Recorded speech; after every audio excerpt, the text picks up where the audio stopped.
नमस्कार और बहुत बहुत स्वागत है आपका सीएनबीसी आवाज पर। आप देख रहे हैं the real asset show powered by signature global और आपके साथ मैं हूं आपका होस्ट विपिन भट्ट। तो बहुत बहुत स्वागत है आपका इस शो में और हफ्ते दर हफ्ते, अब तो महीने दर महीने मुझे बोलना चाहिए कि आपकी प्रतिक्रियाएं हमें लगातार मिल रही हैं। शो को आप बहुत पसंद कर रहे हैं क्योंकि एक इन डेप्थ शो होता है जहां ढेर सारी बातें होती हैं, लॉन्ग फॉर्मेट में होती हैं।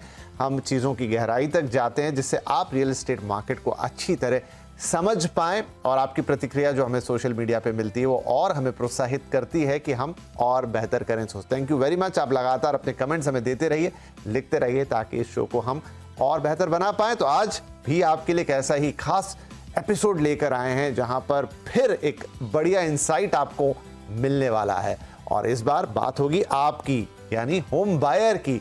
तो एनारॉक की home buyer sentiment survey report H1 2025 यानी 2025 के पहले 6 महीनों में होम बायर सेंटिमेंट कैसा रहा है वो आउट हो चुकी है और जो रिपोर्ट कहती है वो ये कि रियल एस्टेट आज भी 63% लोगों की निवेश के लिए पहली पसंद है और पिछले साल से अगर इसकी तुलना की जाए तो इसमें 4% की बढ़ोतरी हुई है। अच्छा, ये जो पूरी होम बायर रिपोर्ट बनाई गई है सेंटिमेंट की, इसमें 14 शहरों को शामिल किया गया है। एक बड़ा सर्वे किया गया है जिसमें यह भी पता चल रहा है कि 65% लोग अपने लिए ही घर खरीद रहे हैं, रहने के लिए एंड यूजर हैं वो, जबकि 35% निवेशक बाजार में नए मौके तलाश रहे हैं। मतलब क्या, एक अच्छा बैलेंस बना हुआ है। प्रीमियम हाउसिंग की डिमांड करीब 36% तक बढ़ी है। खासकर रेंज क्या है, 90 लाख से 1.5 करोड़ के सेगमेंट में लोग बहुत ज्यादा घरों की तलाश कर रहे हैं और 45% लोग ऐसे हैं जो बड़ा घर लेना पसंद कर रहे हैं, एक 3 BHK या उससे ऊपर का साइज प्रेफर कर रहे हैं। लेकिन अफोर्डेबल घरों की डिमांड में एक गिरावट देखने को मिली है। 17% तक डिमांड नीचे आई है। कई बार कहा जाता है कि सप्लाई साइड का इशू है, लेकिन यहां तो हम बायर से बातचीत कर रहे हैं तो क्यों आई है डिमांड नीचे? क्योंकि लोकेशन और क्वालिटी से लोग खुश नहीं हैं। जो घर उन्हें मिल रहे हैं सस्ते या अफोर्डेबल के नाम पर, या तो लोकेशन का इशू है या क्वालिटी का इशू है, इसलिए ये डिमांड थोड़ी नीचे आई है। न्यू लॉन्च प्रोजेक्ट्स की ओर झुकाव बढ़ा है और रेरा में करीब 1.25 लाख से ज्यादा, to be precise 1,38,000 registered project शामिल हुए हैं। तो इससे भरोसा बढ़ता हुआ नजर आया है। इधर लगातार हो रहे रेपो रेट कट से 83% खरीदारों का कॉन्फिडेंस बढ़ा है। किस बात का कॉन्फिडेंस बढ़ा है? घर खरीदने का। और घर कैसे खरीदना है? जो लोग होम लोन लेके घर खरीदना चाहते हैं अब वो कॉन्फिडेंट फील कर रहे हैं। तो ढेर सारा इंसाइट है इस पूरी रिपोर्ट के अंदर और इस पर बहुत डिटेल से बातचीत करेंगे। ये बेसिकली आप जैसे लोगों को यानी होम बायर्स के ही जो इस वक्त के सेंटिमेंट है उसको रिफ्लेक्ट कर रही है। फेस्टिव सीजन ऑन है इसलिए ये रिपोर्ट और महत्वपूर्ण हो जाती है क्योंकि सबसे ज्यादा होम बाइंग इसी सीजन में देखी जाती है और आप में से बहुत सारे लोग हो सकता है इस समय उस वर्ज पे बैठे हो जिन्हें बस डिसीजन लेना है। यकीन मानिए आपके डिसीजन लेने में आज का यह कार्यक्रम बहुत मदद करने जा रहा है। तो ध्यान से सुनिएगा सारी बातचीत। और ये सारी बातचीत करने के लिए आज हमारे साथ है सिग्नेचर ग्लोबल के फाउंडर और MD प्रदीप अग्रवाल जी, जो रियल एस्टेट की ना सिर्फ एक अच्छी पकड़ रखते हैं बाकी उसको एक अलग नजरिए से भी देखते हैं। तो वो नजरिया भी हमें यहाँ पे देखने को मिलेगा। सिग्नेचर ग्लोबल के पोर्टफोलियो में एक खासियत है जो हमेशा हमें नजर आती है कि एक समय में जैसी डिमांड थी तो आपने अफोर्डेबल हाउसिंग को एक अलग तरीके से डिफाइन किया और उसको एक अलग ही जगह पे पहुंचाया। अब जबकि लग्जरी की डिमांड है उसको भी आप रीडिफाइन कर रहे हैं, उसको आपने एक अलग तरीके से प्लेस किया है। यानी आपका पोर्टफोलियो ऐसा है जो वक्त के हिसाब से अपने आप को फ्लेक्सिबिलिटी के साथ मूव ऑन कर रहा है। तो आपने दोनों ही तरह की चीजें देखी हुई हैं जहां तक रेजिडेंशियल रियल एस्टेट का सवाल है। अब रिपोर्ट ये कहती है कि इस वक्त जो एक प्रीमियम शिफ्ट है 90 लाख से 1.5 करोड़ एक स्वीट स्पॉट बन रहा है। अब कुछ शहरों में ये लग्जरी हो सकता है, कुछ जगहों पर ये मिड सेगमेंट की भी बात हो सकती है, खासतौर पे गुरुग्राम जैसे मार्केट या मुंबई जैसे मार्केट में। ओवरऑल जो एक कंज्यूमर सेंटिमेंट आपको मिल रहा है ग्राउंड पर, वो क्या कह रहा है?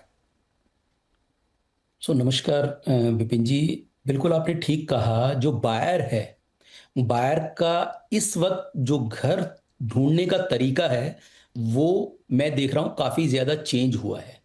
पहले कभी भी जब बायर आता था तो उसका बेसिक रहता था कि उसे किसी भी एक राइट लोकेशन पर अपना घर चाहिए। वहां पर किस क्वालिटी का है, किस डेवलपर का है, इससे बहुत ज्यादा कंसर्न करने की बजाय वो कहीं ना कहीं लोकेशन को प्रेफरेंस देता था।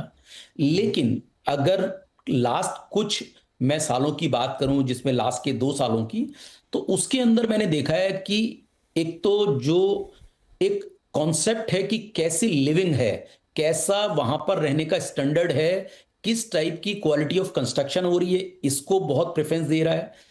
दूसरा, एमिनिटीज क्या है उसके साथ साथ, ये कहीं ना कहीं उसकी अब विश लिस्ट में आ चुकी हैं। और एक सबसे ज्यादा जरूरी चीज जिसके ऊपर अक्सर डेवलपर बात करते हैं, जो ग्रीन बिल्डिंग्स हैं उनको प्रेफर कर रहा है अपनी बाइंग के अंदर। तो नॉर्मली क्या था कि इससे पहले कभी भी मैंने कस्टमर्स को ग्रीन बिल्डिंग्स के बारे में बात करते हुए नहीं ज्यादा सुना, लेकिन पिछले कुछ टाइम से मैं देख रहा हूं कि जिन प्रोजेक्ट्स को हम, क्योंकि हमारे मोस्टली प्रोजेक्ट जो हैं वो आईजीबीसी गोल्ड रेटेड हैं या एस सर्टिफाइड हैं, तो उसके अंदर जो डिमांड है हमारी वो कंटिन्यूस बनी रहती है, और कहीं ना कहीं जो अदर डेवलपर्स हैं उनसे हम उस लेवल के ऊपर बीट भी कर पाते हैं। अभी भी अगर आप देखें, जो हमारे कुछ ऐसे प्रीमियम प्रोजेक्ट लास्ट कुछ टाइम में हमने लॉन्च किए हैं, जिसके अंदर जो एसपीआर के ऊपर, टाइटेनियम एसपीआर, जिसे आपने कवर भी किया है पीछे अपनी रिपोर्ट्स के अंदर, उसके अंदर उसका रिस्पांस काफी अच्छा रहा। और रिसेंटली हमने एक प्रोजेक्ट लॉन्च किया क्लोवरडेल, ये भी ग्रीन बिल्डिंग है। इसके अंदर जिस तरीके का लोगों कस्टमर्स का रिस्पांस आया, उसको देखकर जो अवेयरनेस है कस्टमर की, वो देखकर मुझे बहुत अच्छा लगा। दूसरी बड़ी बात, आज हमारा जो कस्टमर है वो ये भी पूछ रहा है साथ में कि आप इस बिल्डिंग को जो बनाने वाले हैं, जो कॉन्ट्रैक्टर, वो किन लोगों को चूज कर रहे हैं। तो ऑफ कोर्स जैसा आपके कस्टमर की डिमांड है, आपको अल्टीमेट उसी में अपने कस्टमर की डिमांड के अकॉर्डिंग जाना पड़ेगा। Priya added a hotel to her flight just because it had a floating breakfast. Expedia, made to travel. Company ACC, ऐसे लोगों को हमने ऑनबोर्ड किया है। सो मुझे लगता है कि अब का जो बायर है पहले के कंपैरिजन में ज्यादा एजुकेट हो गया है। ऑफ कोर्स रेरा भी एक ऐसी चीज है जिसने उसको काफी सपोर्ट किया है। पहले देखने का तरीका अलग था, आज जो देखने का तरीका है मुझे लगता है वो कहीं ना कहीं बायर का चेंज हो चुका है। एंड ये होना भी चाहिए, क्योंकि जितना आप क्योंकि अपना पैसा इन्वेस्ट कर रहे हैं, हार्ड एंड मनी इन्वेस्ट कर रहे हैं, तो आपको जो उसके बदले प्रोडक्ट मिलना चाहिए वो ग्रेड ए क्वालिटी होना चाहिए। राइट, क्वालिटी पे फोकस आया है, और यही वो अफोर्डेबल हाउसिंग पे अभी हम बातचीत करेंगे। लेकिन जो 2 रीजन मैंने आपको बताया कि क्यों लोग थोड़ा खुद से दूर गए अफोर्डेबल हाउसिंग से, कि उनको अफोर्डेबल में जो क्वालिटी मिलनी चाहिए थी वो नहीं मिल रही थी, लोकेशन से वो खुश नहीं थे, तो उन्होंने भी अपने आप को मूव ऑन किया। यहाँ पे प्रदीप जी एक और इसका दूसरा पहलू पकड़ लेते हैं। 63% लोग तो जो हैं वो कह रहे हैं कि इन्वेस्टमेंट के लिए मेरी पहली प्रेफरेंस है। अब एंड यूजर की बात करें तो यही रिपोर्ट कहती है कि 65% से ज्यादा, वो 63 थे, ये 65 है, 65 लोग अपना एंड यूज के लिए घर खरीदना चाहते। तो मेरे ख्याल से इसमें कुछ कॉमन होंगे जो उसी को इन्वेस्टमेंट भी देख रहे हैं, उसी को एंड यूज भी देख रहे हैं, और उनके सामने एक नंबर है कि 35% जो इन्वेस्टर सिर्फ इन्वेस्टमेंट के पॉइंट ऑफ व्यू से अपना घर खरीदना चाहते हैं। तो दोनों नंबर बड़ा खूबसूरती के साथ एक दूसरे को बैलेंस कर रहे हैं। किसी से पूछा कि आप इन्वेस्टमेंट कहां करना चाहेंगे, तो उसने 63% लोग कह रहे हैं कि रियल एस्टेट। किसी ने पूछा आप घर क्यों खरीद रहे हैं, तो 65% लोग कह रहे हैं अपने रहने के लिए। इस बैलेंस को कैसे देख रहे हैं? बिपिन जी, एक तो क्योंकि पहले के इंटरव्यूज में भी इस बात पे काफी डिबेट होती रही है कि जो इस वक्त जो बायर है, क्या वो स्पेकुलेटर है या इस तरीके का जो बायर है उसको कैसे हम एज्यूम करें कि वो एंड यूजर है। तो मुझे लगता है ये रिपोर्ट ने काफी चीजों को क्लैरिफाई किया है कि जो बायर है उसमें मोस्टली बायर जो है वो एंड यूजर हैं। देखिए, किसी भी एसेट क्लास के अंदर हमेशा लॉन्ग टर्म, शॉर्ट टर्म, अलग अलग तरीके के सेगमेंट्स होते हैं। एंड रियल एस्टेट के अंदर भी जो मोस्टली लोग हैं वो एंड यूजर हैं। मुझे लगता है कि आज के वक्त में जितने भी कस्टमर्स हम लोगों के पास आ रहे हैं एज ए कंपनी, उसमें मोस्टली लोगों को कहीं ना कहीं एक तो सैलरीड क्लास हैं, दूसरा कहीं ना कहीं वो अपने घर को अपग्रेड कर रहे हैं थोड़ा सा। फॉर एग्जांपल, कोई अगर 2 BHK में रहता है तो उस एसेट को बेच के वो 3 BHK लेना चाहता है। अगर कोई 3 BHK में रह रहा है तो वो लोकेशन और थोड़ा सा बेटर एमिनिटी के साथ किसी अच्छी सोसाइटी में अपने आप को शिफ्ट करना चाहता है। ऐसे बहुत सारे एंड यूजर्स हैं जिन लोगों ने घर लिया है। और एक जो 35% का इन्वेस्टर का भी जो आपने सेगमेंट इस रिपोर्ट में आया है, मुझे लगता है वो भी बहुत बेहतरीन है, क्योंकि बहुत सारे ऐसे लोग हैं जो इन्वेस्टमेंट करके रेंटल आउट करना चाहते हैं, उसको यील्ड कमाना चाहते हैं साथ में आने वाले वक्त में, क्योंकि रियल एस्टेट ने हमेशा ही एक बेहतर कहीं ना कहीं बेनिफिट दिया है। काफी जो कैपिटल एप्रिसिएशन हुआ है लोगों का, वो काफी बेहतरीन रहा है लास्ट के 10 सालों में। तो मुझे लगता है कि ये जो रेशो है 65-35 का, ये किसी भी डेवलपर के लिए बहुत बेहतरीन है। और आने वाले वक्त में मुझे नहीं लगता कि अभी ये रेशो किसी भी तरीके से डिस्टर्ब होने वाला है। एक लगे हाथों एक सवाल प्रदीप जी आपसे और है, यही रिपोर्ट कह रही है कि किस तरह का प्रेफरेंस है लोगों का।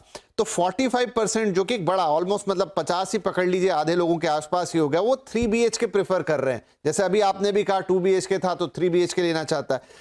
इससे भी ऊपर 7% लोग ऐसे हैं जो 4 BHK की तरफ जाना चाहते हैं। और खासतौर पे ये जो डिमांड है या ये जो लोगों की अप्रोच है वो दिल्ली, NCR, मुंबई ऐसे बड़े शहरों में देखने को मिल रही है। आपका ऑन ग्राउंड एक्सपीरियंस क्या कह रहा है? बिल्कुल, मैं इस रिपोर्ट से पूरी तरह से सहमत हूं कि जो अभी ज्यादातर जो डिमांड आती है वो 3 BHK में आती है। आप किसी भी इंडियन एक फैमिली का अगर स्टाइल भी देखें, चाहे वो न्यूक्लियर फैमिली भी हो, तो हमेशा यही होता है कि हस्बैंड वाइफ हैं, 2 बच्चे हैं, साथ में अगर उनके पेरेंट्स हैं, अगर वो नहीं भी हैं तो साथ में कोई एक गेस्ट रूम है जिसको वो अपने तरीके से प्लान करना चाहते हैं। तो कम से कम जो 3 BHK की डिमांड है वो उनको कहीं ना कहीं सूट करती है, वो 3 BHK उनकी लाइफ स्टाइल को सूट करता है। तो इसी वजह से लास्ट टाइम में जो भी हमारे जितने ही प्रोजेक्ट्स आप देखें, चाहे आप क्लोवरडेल की बात करें, तो क्लोवरडेल में भी हमने लगभग 800 से ज्यादा यूनिट हमारी ऐसी रही जो जिसके साइजेस कम थे।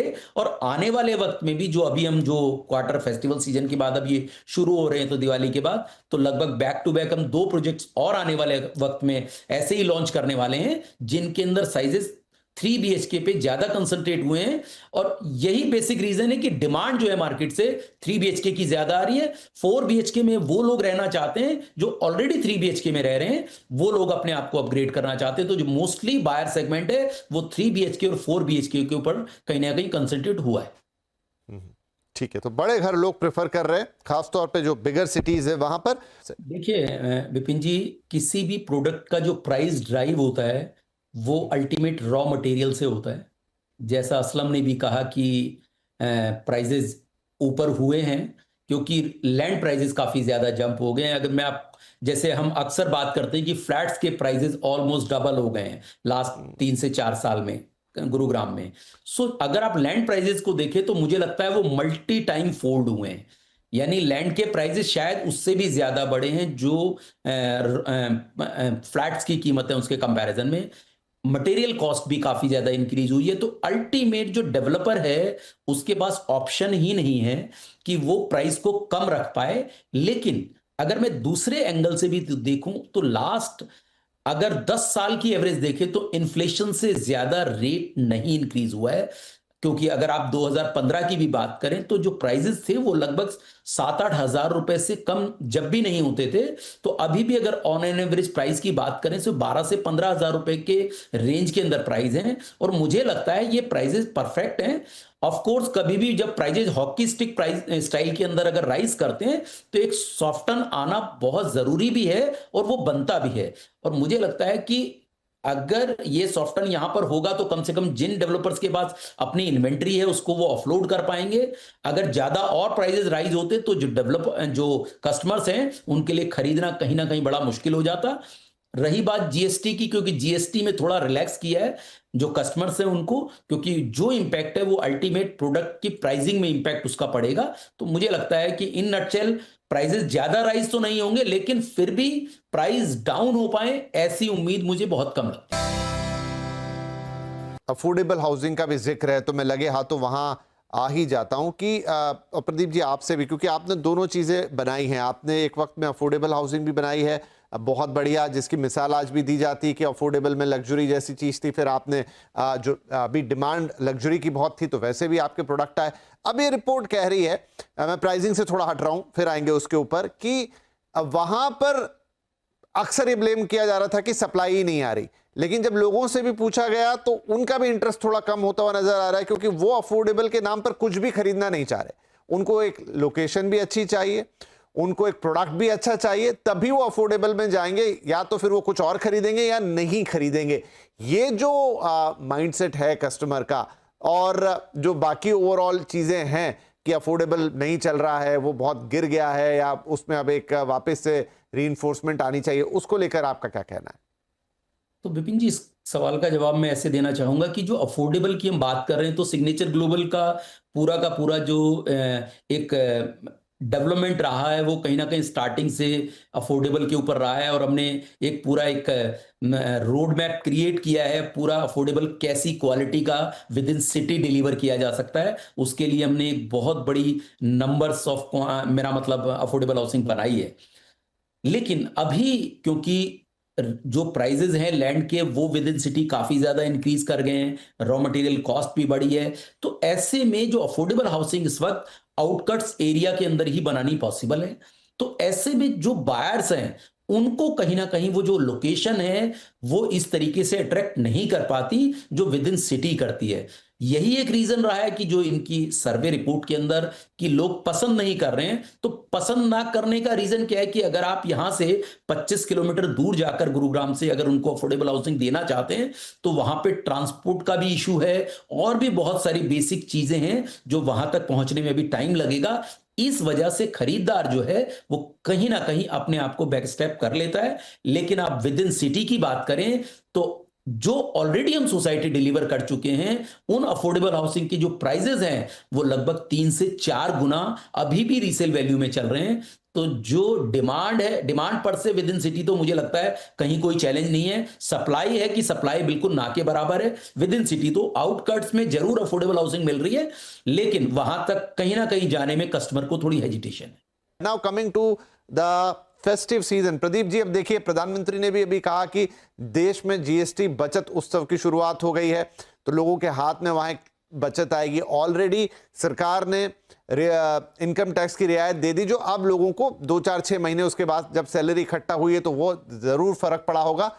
ये दोनों तरफ से जब उनके हाथ में थोड़ा एक्स्ट्रा पैसा आ रहा है, किस सेगमेंट में किस तरह की डिमांड, खासतौर पे रियल एस्टेट के पॉइंट ऑफ व्यू से, और अब चूंकि हम बिल्कुल फेस्टिव सीजन के मिड में हैं, नवरात्रि चल रही है, आगे दशहरा, दिवाली और फिर टिल ईयर एंड, कैसा सिनारियो बनता देख रहे हैं सारी चीजों को क्लब कर दूं तो? देखिए, ये जो जीएसटी का डिसीजन गवर्नमेंट का रहा, ये बहुत बेहतरीन है।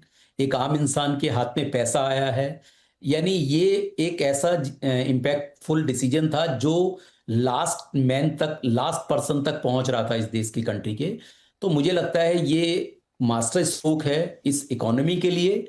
और ऑफ कोर्स अगर कोई भी इकोनॉमी ग्रो करती है तो उसका बहुत बड़ा इम्पैक्ट रियल एस्टेट को आता है। एंड क्योंकि रियल एस्टेट के प्राइसेस भी, जैसा अभी हमने डिस्कस भी किया, कि काफी ज्यादा बड़े थे, तो ये भी एक फैक्टर ऐसा रहेगा जिससे जो प्राइजेस हैं वो कहीं ना कहीं कंट्रोल में रहेंगे, और थोड़ा सा जो एक बेनिफिट है वो कहीं ना कहीं कस्टमर तक पास ऑन होगा। लेकिन क्योंकि जैसा कि एक नॉर्मल कोर्स ऑफ बिजनेस में लगता है कि जो जिस तरीके की डिमांड बनी हुई है, जिस तरीके की डिमांड हमें आने वाले वक्त में लग रही है, तो ये जो फेस्टिवल सीजन भी हमारा जा रहा है, बहुत अच्छी मुझे एक होप है कि बहुत अच्छी डिमांड इस फेस्टिवल सीजन में क्रिएट होगी। जैसा मैंने बताया भी अभी आपको कि बैक टू बैक हम 2 प्रोजेक्ट्स अपने, एक द्वारका एक्सप्रेसवे, एक साउदर्न पेरीफेरी रोड, इन पर काफी बड़े प्रोजेक्ट्स हम आने वाले वक्त में लॉन्च करने वाले हैं। और फेस्टिवल सीजन का बेनिफिट भी और कुछ ना कुछ ऐसी स्कीम्स भी हम अपने कस्टमर्स के लिए लेकर आने वाले हैं, जिससे दिवाली तो हो ही, और उनका घर लेने के बाद एक जो खुशी होती है वो भी कहीं ना कहीं उसमें वो महसूस कर पाए। राइट, चलिए बढ़िया, आपने ये कहा कि कुछ नया आप लेकर आ रहे हैं और इस तरह का ऑफर होगा जो कि उनको, उनके लिए ल्यूक्रेटिव होगा और फेस्टिविटी लेकर आएगा। प्रदीप जी, ये रिपोर्ट होम लोन के ऊपर भी काफी फोकस करती है। उसमें ये कहती है कि 83% लोग कॉन्फिडेंट हो गए हैं ये जो रेपो रेट कट्स आए हैं, क्योंकि बहुत सारे लोग वही कैलकुलेट करते हैं कि मैं क्या इतनी ईएमआई पे कर पाऊंगा, और उसमें फिर वो जैसे एक सर्टेन परसेंटेज से नीचे आती है, बहुतों के बजट में आने लगती है। तो मौजूदा रेट कट से 83% लोग कॉन्फिडेंट हैं, 9% के ऊपर जब रेट चला जाता है तो 90% लोग वैसे ही उससे आउट हो जाते हैं, फिर वो सोचते ही नहीं है। अब आप मुझे बताइए कि वो कौन सा सेगमेंट है, जैसे आप प्रीमियम में भी काम कर रहे हैं, अल्ट्रा लग्जरी में भी काम कर रहे हैं, अफोर्डेबल भी आपकी एक बड़ी पोर्टफोलियो रही है। मैं मानता हूं कि जो बिल्कुल ही अपर एंड है शायद वो लोन पे उतना भरोसा नहीं करता, अगर करता है या उसको भी जरूरत पड़ती तो वहां आप हमें बताएंगे, हम यहां से ऐसा मान रहे हैं। बाकी जो मिड रेंज है जिसकी इसमें रिपोर्ट में जिक्र भी है, 90 लाख, 1.5 करोड़, 2 करोड़, 2.5 करोड़ तक का जो रेंज आ रहा है सिटी वाइज, वहां पर काफी सारे लोग लोन अडॉप्ट करते हैं। तो ये जो रेट कट है, मौजूदा साइकिल है, आगे कभी और हो जाए तो so for so good, confidence से तो भर गए हैं लोग। क्या इससे खरीदारी भी अब हमको होती हुई दिखाई देगी? विपिन जी, देखिए, जो ये मिड इनकम सेगमेंट है स्पेशली, इसके अंदर मोस्टली जो बायर्स होते हैं उनका कहीं ना कहीं प्रोफाइल जो होता है सैलरीड क्लास होता है। यानी हमारे पोर्टफोलियो में आप ये मान के चलिए मोर देन 50% लोग ऐसे हैं जो होम लोन ऑप्ट करते हैं। लास्ट 1 से 1.5 साल में लगभग 1% से भी ज्यादा का जो रेट कट मिला है, उसने एक चीज जरूर जितने भी होम बायर्स हैं उनके मन में तसल्ली रखी है कि कम से कम जो ईएमआई है उसका बोझ बढ़ेगा नहीं। तो देखिए, रेट कट आने का एक तो बेनिफिट ये है कि सीधा ईएमआई पर इंपैक्ट करता है, आपकी ईएमआई कम हो जाती है। लेकिन मैं उसका दूसरी साइड में वाइसे वर्सा इंपैक्ट देखता हूं, क्योंकि हमेशा ही कहीं ना कहीं होम बायर का एक सैलरी होती है, उसका एक सिस्टम होता है जिसके अंदर वो कुछ भी ईएमआई उसके पूरे के पूरे सिस्टम को डिस्टर्ब कर देती है। जो उसके रूटीन एक्सपेंसेस हैं उसके अंदर कहीं ना कहीं वो एक फ्लक्चुएशन ला देती है। सो जो ये लास्ट में जो रेट कट आरबीआई की तरफ से हुए हैं, इससे जो बायर है वो कॉन्फिडेंट हुआ है कि आने वाले वक्त में बहुत ज्यादा कोई रेट के अंदर, रेपो रेट के अंदर इंक्रीज, खास करके जो होम लोन है उसके अंदर कोई इंक्रीज होने के चांसेस नहीं है।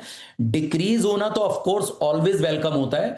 और मुझे लगता है कि अब जैसा आपने रिपोर्ट में भी कहा कि 83% लोग जो हैं कॉन्फिडेंट हैं, तो मैं भी इसी बात से लाइन करता हूं कि यस, अभी जो जितने भी होम बायर्स हैं, जो भी होम लोन ऑप्ट कर रहे हैं, वो सभी लोग मान के चल रहे हैं कि आने वाले वक्त में भी जो रेट ऑफ इंटरेस्ट है वो इंक्रीज नहीं होने वाला है। अगर जो क्रेडिट पॉलिसी है उसके अंदर अगर और कोई भी ऐसा रेट कट आता है तो मुझे लगता है वो उनके लिए कहीं ना कहीं एक दिवाली का तोहफा ही होगा। Right, now we are coming to the conclusion of the show धीरे धीरे। तो एक प्रदीप जी, जिस सर्वे का एक बड़ा हिस्सा है वो कह रहा है कि कस्टमर्स क्या चाह रहा है अभी डेवलपर से। 98% लोग चाहते हैं timely completion of the project, 93% लोग कंस्ट्रक्शन क्वालिटी अच्छी चाहते हैं। ऑफ कोर्स आपसे सवाल पूछ रहा हूं और आपका ट्रैक रिकॉर्ड इस मामले में बहुत अच्छा है दोनों ही चीजों में, लेकिन ओवरऑल क्या बाजार में अन्य डेवलपर या पूरा रियल एस्टेट मार्केट कंज्यूमर के इस सेंटिमेंट को पकड़ रहा है? देखिए, जो ये कस्टमर की जो दोनों चीजें हैं, मुझे लगता है ये उनका राइट है कि डिलीवरी टाइमली भी होनी चाहिए और क्वालिटी के साथ होनी चाहिए। क्योंकि ऐसा करके हम उन्हें जब प्रोडक्ट सेल कर रहे हैं तो ये सारे कमिटमेंट हम उनके साथ कर रहे हैं। तो मुझे लगता है ये जिम्मेवारी है डेवलपर की कि जो भी वो हाउसिंग बना रहे हैं वो क्वालिटी बनाएं और साथ में टाइमली डिलीवरी दें। और जैसा कि आप जानते हैं कि हम लोग इस बारे में बहुत पर्टिकुलर हैं, बहुत कमिटेड रहते हैं कि जितने भी हमारे कस्टमर्स हैं उनको हम क्वालिटी डिलीवरी प्रोवाइड कराएं। आप ये देखिए, जो हमने अभी लास्ट में जितने भी प्रोजेक्ट लास्ट 2 साल में लॉन्च करे हैं, सब में हमारे जो आर्किटेक्ट रहे हैं, इंटरनेशनल आर्किटेक्ट रहे हैं, जो कंस्ट्रक्शन के जो कॉन्ट्रैक्टर रहे हैं वो भी ए ग्रेड रहे हैं। इसका अल्टीमेट पर्पज यही है कि किसी भी तरीके से 0.001 भी हम उस क्वालिटी के साथ कॉम्प्रोमाइज ना कर जाएं, क्योंकि जो हमारा कस्टमर है वो हमारे ऊपर बहुत ट्रस्ट करता है और हम इस ट्रस्ट पर खरा उतरना चाहते हैं। एंड आई होप कि तमाम दूसरे जो डेवलपर्स हैं और बिल्डर्स हैं इस चीज को स्पिरिट के साथ फॉलो कर रहे हैं, क्योंकि अब वो वक्त है जब इन दोनों ही बातों पर कंज्यूमर जो है कंप्रोमाइज करने के लिए तैयार नहीं है। सर, कंक्लूडिंग रिमार्क्स आपके, कैसा उम्मीद लगाए हैं सेकेंड हाफ से आपने? बिल्कुल, मैं असलम जी की बात से बिल्कुल सहमत हूं कि ये जो H2 है ये बहुत बेहतरीन होने वाला है। मैं एज ए सिग्नेचर ग्लोबल आपको कह सकता हूं, लगभग इस साल जो हमने गाइडेंस दिया था कि 17,000 करोड़ के लॉन्चेज हम करने वाले हैं, हमें लाइन है, ऑलरेडी हम 4,000 करोड़ के लॉन्चेज कर चुके हैं और लगभग 13 से 14,000 करोड़ के लॉन्चेज H2 के अंदर हम करने वाले हैं। और आप ये मान के चलिए कि जैसा मार्केट में इस वक्त सीन दिखाई दे रहा है, जिस तरीके का एक अंडरटोन नजर आ रही है, बहुत कंफर्टेबली जो टारगेट हमने 12,500 करोड़ का प्री सेल नंबर का दिया है, वो भी हम आराम से कंफर्टेबली अचीव कर लेंगे। अभी हमने फर्स्ट क्वार्टर के अंदर लगभग 2,600 करोड़ रुपए ऑलरेडी अचीव कर चुके हैं, और जो हमारा सेकंड क्वार्टर भी है वो भी इन लाइन है। तो आप ये मान के लिए जो H2 है वो हमारे लिए H1 के मुकाबले में काफी ज्यादा बेहतरीन होने वाला है।